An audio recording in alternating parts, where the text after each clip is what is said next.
The check fluttered to the polished marble floor between them, but the woman never looked down to pick it up. Instead, she gently folded the CEO's hand around it and smiled with quiet dignity. She thanked him for wanting to help but explained that she didn't need someone to rescue her. She needed someone who could stand beside her without believing money could solve every broken part of a person's life. The word struck him harder than any business failure he had ever experienced. In a world where everyone accepted his generosity without question, she became the first person courageous enough to refuse everything he could buy. That single moment became the beginning of a lesson neither of them expected, a lesson about love, pride, healing, and the difference between saving someone and truly seeing them.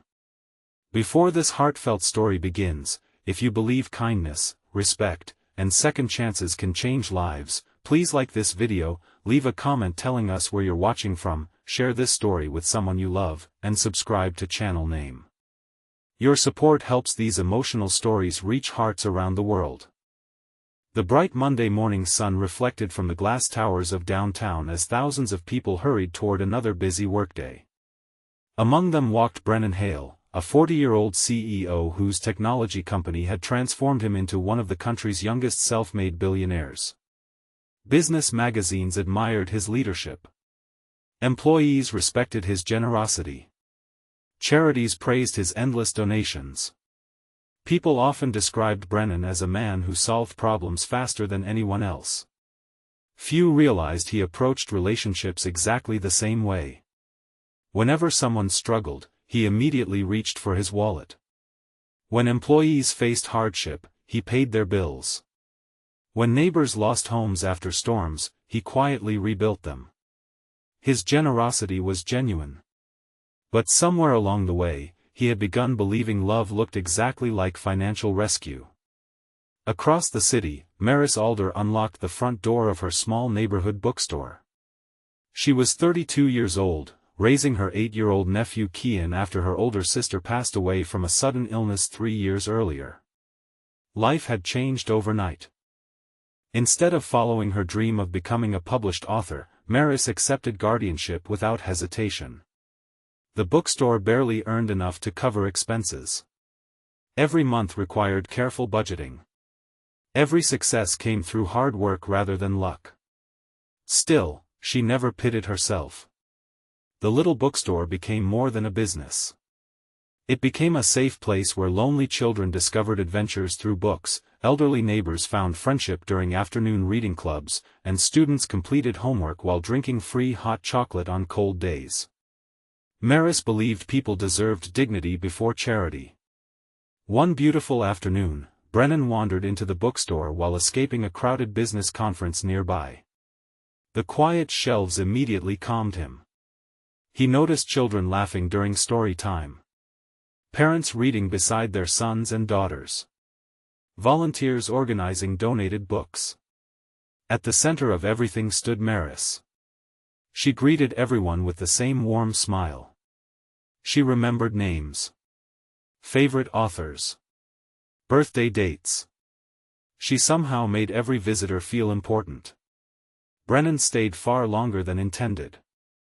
Instead of discussing business, he listened to Maris explain why stories helped people survive difficult seasons. She believed books reminded us we were never completely alone. The conversation stayed with him long after leaving. During the following weeks, Brennan returned often. Sometimes he purchased books. Sometimes he simply drank coffee while quietly reading near the window. Kian quickly became fascinated by architecture and inventing imaginary cities with building blocks. Brennan happily joined him. For the first time in years, afternoons felt peaceful instead of scheduled. Their friendship slowly grew. One rainy morning, Brennan arrived carrying exciting news. A large corporation had offered to purchase the struggling bookstore for far more money than it was worth. The amount would guarantee Maris and Kian complete financial security. Believing he was helping, Brennan encouraged her to accept. Maris politely refused. She explained the bookstore wasn't merely a building. It was a home for people who had nowhere else to belong. Money could replace shelves. It couldn't replace community. Brennan admired her conviction. Yet he still worried about her financial struggles. Several weeks later, a powerful storm damaged part of the bookstore roof. Heavy rain leaked through the ceiling. Several rare books were ruined. Repair costs exceeded everything Maris had managed to save. Without telling her, Brennan contacted contractors. By the following morning, workers arrived with materials and a fully paid construction contract. Maris immediately understood who had sent them. She thanked every worker for their kindness before politely sending them home. That afternoon, Brennan visited expecting gratitude. Instead, he found Maris quietly sweeping water from the wooden floor herself. She handed him the untouched payment documents. Then she calmly explained something he had never considered. Every time someone solved her problems without asking, they unintentionally reminded her they believed she couldn't solve them herself. She appreciated his generosity. But she needed partnership. Not rescue. She wanted someone who trusted her strength as much as they cared about her struggles. Those words left Brennan speechless. For the first time, he realized his kindness sometimes carried an invisible message he had never intended. That evening he drove home without turning on the radio. He thought about every person he had helped. Then wondered how many of them had needed encouragement more than money. The next morning, instead of sending contractors again, Brennan quietly arrived wearing old jeans, work gloves, and carrying a toolbox borrowed from his maintenance staff. He knocked gently on the bookstore door. This time, he brought no check. No lawyers. No expensive solutions. Only 2 willing hands and a humble question. He simply asked if she would allow him to help alongside everyone else. Maris looked at him for several long moments. Then, for the very first time, she smiled in a completely different way. Outside, the bright afternoon sunshine began breaking through the clouds. Inside the little bookstore, something far more important than a roof had just begun to be repaired. The warm afternoon sunshine poured through the broken windows of the little bookstore as Brennan Hale rolled up his sleeves and quietly joined the volunteers. There were no reporters taking photographs, no executives standing behind him, and no ceremonial ribbon cutting. For the first time in many years, the billionaire CEO wasn't leading a company or signing checks. He was carrying lumber, sweeping sawdust, lifting heavy boxes, and learning how to listen instead of trying to fix everything. The work lasted several days. Neighbors arrived with homemade meals. College students painted shelves. Retired carpenters repaired damaged beams. Children helped organize books that had survived the storm. Maris worked beside everyone else from sunrise until evening, refusing special treatment just as she always had. Brennan noticed something remarkable. No one asked who had donated the most money. People remembered who stayed the longest. One afternoon, while replacing damaged shelves together, Brennan quietly admitted something he had never confessed to anyone. Growing up, his family had struggled financially. His father worked 2 jobs before passing away unexpectedly, leaving his mother to raise 3 children alone.